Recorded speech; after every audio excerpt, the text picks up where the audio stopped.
Zarude is now available in Pokemon Go via a one-time special research event. Now, if you've seen my previous video on Zarude, talking about if Zarude is good or not in Pokemon Go, you'd know that Zarude is arguably the best grass type attacker in the game, a really good dark type attacker as well, and also has some solid prowess in the Master League. Now, if you do know anything about IVs, PvP IVs, or breakpoints in general, you'd also know that not all Zarudes are created equal. So I decided to whip this PvP IV guide together to let you know what your specific IV Zarude may be missing out on. By the way, if you want to reference any of this material in a text-based format, link in the description to my article on GamePress, Zarude and its use in the meta. It talks about Zarude's use in the meta, and it also highlights the PvP IVs I'm going to be talking about in this video. So link in the description to my article if you want to check it out. And for clarification, this video is going to be focusing on the Master League Classic, not the Master League XL. Getting the XL candy for a mythical Pokemon, that's quite a bit of work there. So getting Zarude up into the Master League XL is quite a chore in and of itself. So we're just going to be focusing on the Master League Classic here, the league where Zarude is probably going to see the most amount of play. And before we start talking about Zarude in the Master League, I guess I'll make a little note for the raiders out there that aren't too interested in PvP. It doesn't matter what IVs your Zarude has for raids. If it has a 10 attack IV, if it has a 15 attack IV, it's still going to arguably be the best grass type raid attacker in the game for likely years to come. So even if you did get hit with the 10 attack IV, your Zarude is a-okay for raids. That said, if you do have the 10 attack IV there, that could be a problem in the Master League Classic, because at an 11 attack IV, Zarude is able to get a breakpoint on Melmetal and Landorus Incarnate form. For those of you that aren't familiar with breakpoints at all and you stumbled upon this video and kept going, a breakpoint is basically where your damage increases by 1. So each Vine Whip, instead of doing like 3 damage, for instance, would do 4 damage. And as we know, those fast moves add up. That can be a lot of damage. So what does this attack breakpoint mean for the Melmetal and the Landorus Incarnate form matchups? Well, it means that Zarude could possibly close out those fights before they're able to make their next charge attack just by KOing them with the fast move damage. For Melmetal, it is going to take some more finesse. It'd have to be more of an uneven situation because, Melmetal has superpower and can just nuke Zarude out of existence, whereas Zarude is just hitting it with the neutral dark pulses. But for Landorus Incarnate form in like a even shield type of situation there, it does allow Zarude to take it down win at a shield disadvantage more consistently, and can allow it to win harder in even shield situations by KOing it before it reaches its next rock slide.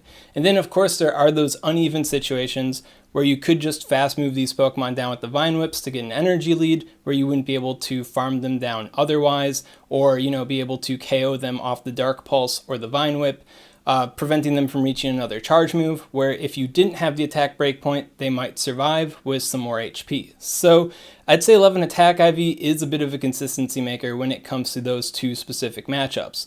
As far as any other breakpoints go, right now, I have not observed any other attack breakpoint for Zarude in the Master League Classic, so 11, I think that's a pretty easy one to hit. And if you do miss it and you really do like Zarude, you could best buddy it and you'd be able to hit that attack breakpoint anyways. And if you are so unfortunate that you do have the 10 attack IV Zarude, I'd say the Melmetal matchup is already like really dicey and not exactly in Zarude's favor. So missing out on that, not exactly that big of a deal. And then when it comes to Landorus Incarnate form, I'd say the guy's kind of infrequent enough in the Master League, and you already do dominate that matchup to begin with, so missing out on the attack breakpoint probably isn't the end of the world there either. That said, it would be a lot nicer to have the 11 attack IV Zarude. Now when it comes to defense, on the other hand, things are a little bit more dire. You want to have a 13 defense IV so you can avoid the breakpoint from Best Buddy Dialga. I mean, Best Buddy Dialga, that thing's still basically everywhere in Master League Classic, and taking one less damage from those Dragon Breaths can be a pretty big deal. Now, some people might feel like this isn't that big of a deal because Zarude generally loses to Dialga to begin with. It's not a positive matchup typically for Zarude, but there are those uneven situations to consider. I mean, for example, if Zarude gets a 3 fast move energy lead, it can beat Dialga in the one shield situation. If it has like a Probably more than a 1 fast move energy lead, all things considered, but if it has an energy lead as well, it could possibly take it out in the 2 shield situation. And then there's also those uneven shield situations, uneven damage, uneven energy, even beyond that. And Dark Pulse is solid. It's a good, strong, neutral hit, so there are potential outs to Dialga that you could be missing, or you could KO Dialga off the Dark Pulse and be more wounded than you would be otherwise. And given how common Dialga is, it seems like 13 is just kind of the magic number you need to have Zarude be a more consistent Pokemon in the Master League Classic. Now, if you don't have the 13 Defense IV Zarude, there's also the 12 Defense IV, that's for the non-Best Buddy Dialgas out there, and then also Zekrom. Zekrom and Dialga have the same attack stat, they're both using Dragon Breath, so yeah, you get a defense breakpoint on both of them at 12. That said, if either of them are the best buddy, then you're going to need that 13 Defense IV. And then another benefit to the 12 Defense IV too is that you can best buddy it and then effectively have a 13 Defense IV with the best buddy. But if you have an 11 Defense IV, the best buddy isn't going to save it here. And I have to say this situation is pretty lame, because if you think about the 13 Defense IV, that kind of, divides the player base in half with who gets a good Master League Zarude and who gets a very okay Master League Zarude. And I mean, this isn't the first time ever that Pokemon Go has randomly disadvantaged players like this. I know plenty of people with 2 Mews. They paid for their second Mew there, and it's still like a 1463 Mew in the Great League, so still really, really bad in the Great League.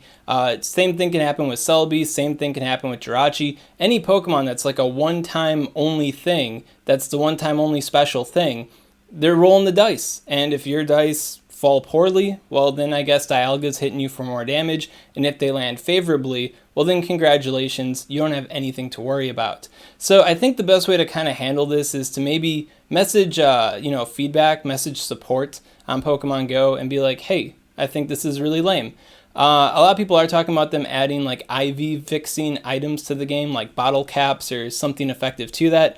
And I don't really think that's going to happen within the next 2 years. I kind of doubt that personally. But what may happen from this is Zarude could possibly be a raidable Pokemon in the future. Like if there's enough demand for this meta-relevant Pokemon that half the player base got shafted out of, basically, then I could see it being added sometime in the future as a raid boss, so they can make their money off of selling this meta-relevant Pokemon to you guys. And so more players will have access to the IV spreads they need to have a good Zarude in the Master League. We'll just have to see what they do with that. But if you are the poor soul who does not have the 13 Defense IV Zarude or higher, Zarude is still workable in the Master League Classic. It still does that special job that other Pokemon can't do. It's just that it's going to have a rougher time with Dialga and possibly Zekrom if the Defense IV is so low. And if you really look at it, all sides of the argument, Zarude is already doing poorly in those matchups to begin with, so ideally your Zarude isn't going to be pitted up against those Pokemon. So it's like, you kind of have to do a little bit of a risk assessment. Is the reward of using Zarude and its unique role important for your team, despite it being worse against Dialga and possibly Zekrom? That's your call at the end of the day. Me personally, I don't really do a whole lot of Master League Classic though, and if I do end up getting stuck with the low defense Zarude here, I probably will be giving Zarude a pass until maybe in the future we get a way to fix our IVs or get a better Zarude. Also, there is another defense point on Zarude, kind of taking it even further beyond. If you are super lucky and you get a 14 or 15 Defense IV Zarude and you best buddy that Zarude, Zarude flips the Palkia matchup because it can get a defense breakpoint against non-best buddied Palkia. And with that, you take 1 less Dragon Breath damage and you are now able to dominate that matchup. Before you were maybe tying in the even 1 shield, now you win the even 1 shield, and you also win the 2 shield. And depending on how the matchup plays out, you can even take the 0-1 or 1-2 shield disadvantage situations. So Zarude would become a Palkia neutral Pokemon and then transform into like a dedicated Palkia counter, if you will. And that's only if you have the 14 or 15 Defense IV Zarude and you have it best buddied. Effectively being like a 16 Defense IV Zarude if you will. Now, given that this involves best buddying Zarude to get this kind of potential, I don't think it's a make or break kind of situation for Zarude there. If you got the 13 defense IV or the 12 defense IV with the best buddy, I think that's perfectly acceptable. But if you got the 14 or the 15, then that's an extra special, extra thing that you can do that the God of Chance has bestowed upon you. Because this is a one-time research Pokemon, and for right now, we're not getting more copies of Zarude. And then finally, we have the HP IV. And if Zarude was a raidable Pokemon, a raidable, tradable kind of Pokemon, if we got more than one copy of Zarude, I probably would pay a lot more attention to the HP. But ultimately, I don't really feel like the HP matters. Like, if we could get multiple copies, I'd probably spend a little bit more time looking into individual matchups and, you know, Zarude as a save swap and Zarude as a counter swap and all that fun, dynamic, time-consuming stuff. But at the end of the day, we're only getting one Zarude.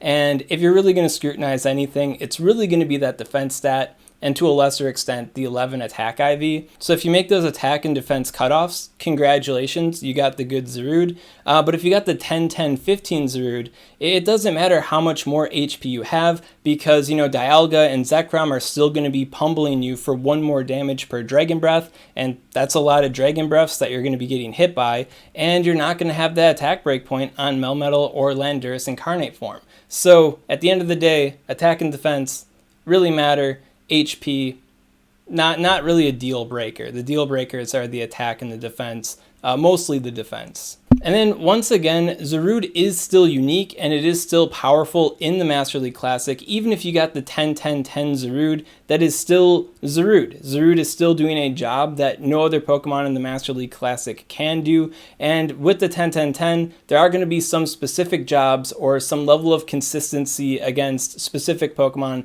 that you're going to be missing out on, but Zarude is still Zarude. So if you are really invested in the Master League Classic, regardless of what IVs you got, I think Zarude will be a powerful addition to your roster. But if you are on the fence, or you're more frugal with your Stardust and rare candy spending, I think it is over like 600 rare candy to get this thing all fortified for the Master League Classic there, well then you might want to pass up on Zarude, just because it is missing that level of consistency, and then hope that there's some sort of fix in the future, be it more Zarudes or IV fixing items. So that's all I gotta say about Zarude's PvP IVs in the Master League Classic here.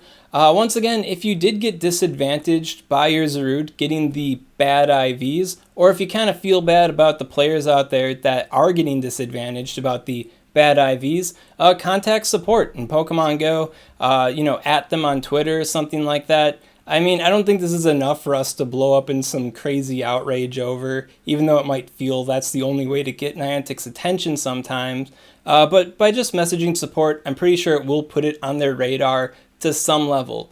I'm hoping that we get IV fixing items in the near future, but I think the most likely fix is that Pokemon Go is going to make this a raidable Pokemon so they can make more money. It's the easiest fix. Why add a brand new feature to the game that will make a lot of players happy, especially, more F2P light spending type players, when they could just rake in some more whale money?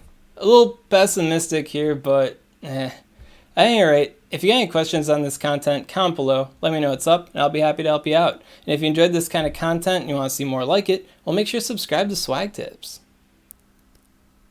SwagTips. I'd also like to give a special shout out to these Patreon supporters. If you want to support Swagman on Patreon, link in the description.